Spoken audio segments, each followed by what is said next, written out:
The Yukon is a dangerous place. You never know what's coming.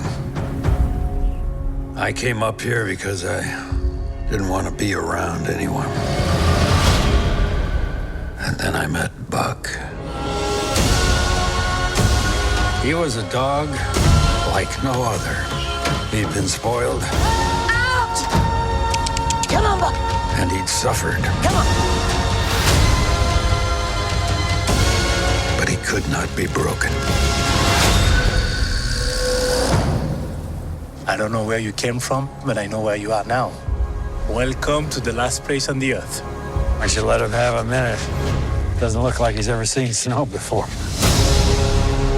How do you feel about an adventure beyond all maps? We could go, you and I, where no one's ever been before. See what's out there.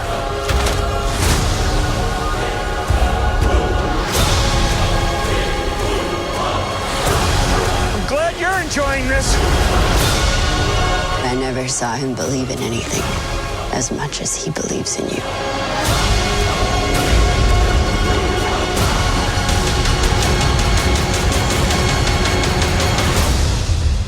What do you say, Buck?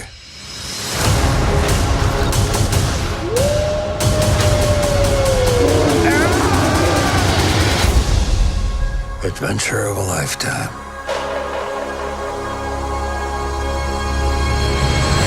You've been sleeping for 2 days in my bed.